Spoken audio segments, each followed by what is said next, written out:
Welcome to Nasdaq Trade Talks. I'm Jill Malandrino, global markets reporter at Nasdaq. Joining me at the market site in Times Square, New York City, we have Bill Cappuzzi. He's the CEO of Apex Clearing. We're going to take a look at the fourth quarter Millennial 100 stock pulse report. And guess what? Their top 5 stock picks are Nasdaq-100 listed companies. Bill, it's great to have you on with us. Thanks for having me. This is a really interesting report. I love reading on Millennial and even Gen Z trends because that's really where the next consumer base, whether we're looking at the economy or the stock market, is coming from. Tell us more about this pulse report.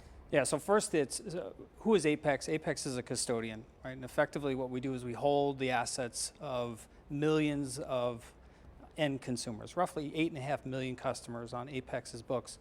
And in particular, what we focus on is fintech customers, fintech companies and then their customers. And so not surprising, we have a large percentage of our customers are in the Gen X, Millennial, and then Gen Z, as you said. Specific to this, there's roughly 750,000 people. And the way that the index, what it looks at is the top 100 names by holding, not in terms of the size, but of those 750,000 people, let's look at the number of times someone owns Amazon, the number of times someone owns Netflix.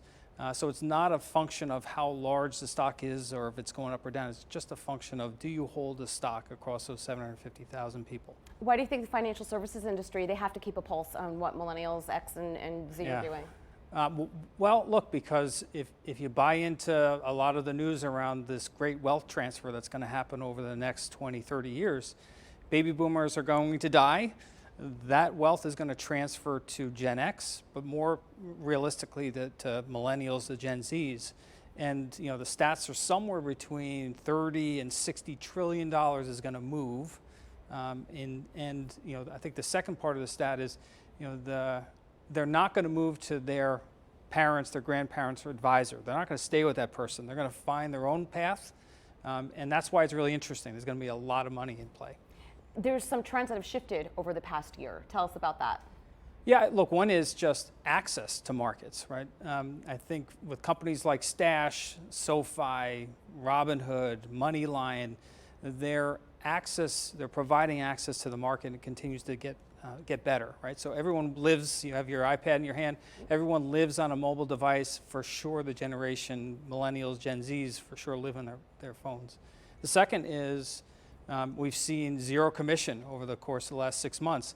This is not a new phenomenon, right? Robinhood was a client of ours. We spawned zero commission a number of years ago together as a partnership, and it's just made it easier for people to access the markets today versus where it was years ago. It's certainly democratized, that's for sure. And let's talk about some of those picks. And I mentioned the top 5 being Nasdaq-100 companies. Of course, your Apple, your Amazon, your Netflix, your Alphabet. What's interesting to me is those really are the drivers of the new economy. They're not looking as much at energy or manufacturing names, but they're going with names that they know. Yeah. So this is Peter Lynch, right? Peter Lynch is saying years ago was invest in what you know. And I think that the slant on that, the twist on that is, millennials are investing in what they believe in, and frankly, what they use. If you look at the names on our Millennial 100 list, many of them are products that they use or they buy into or they believe in as a generation. I also noticed there's a lot of fintech names in there as well. Visa, MasterCard. That shows you just how savvy they are and understand those applications. It's also streaming wars were brought up. Yeah. So this is the Baby Yoda effect. I think what's interesting, if you look at the top 100 or top 10, for the first time since we started this index a number of years ago, Disney has moved ahead of Netflix, right? And we call that the Baby Yoda effect. Day one when they launched their streaming, Disney launched their streaming services, they picked up 10 million users on that service.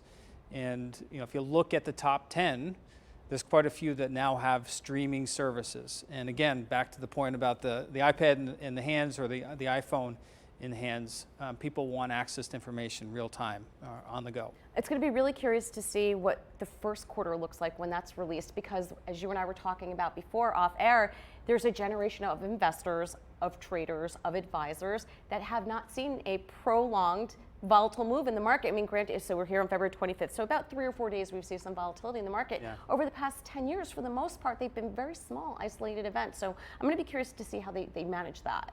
Yeah, we'll see. You know, we've seen a few of these blips, right? We've been doing this for years, and we've seen a couple of these events like what's happening today and yesterday.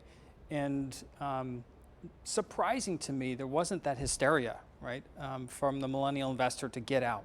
As a matter of fact, what we have often seen in the past historically is people actually buying into these events. We'll see whether or not this is prolonged. Yeah. Right, let's just say this goes on and it's a 10% correction. Then what happens? We haven't seen that in quite a long time. But when you have these small corrections, what we found is people actually buying into the dips. Well, because they do have, it's more democratized now. It's not, you just have to go to your advisor to get that kind free. of advice. It's free and it's readily accessible to you. Yeah. All right, Bill, thanks so much for joining us Thanks at so much. MarketSite. And thank you for joining me on Trade Talks. I'm Jill Malandrino, Global Markets Reporter at Nasdaq.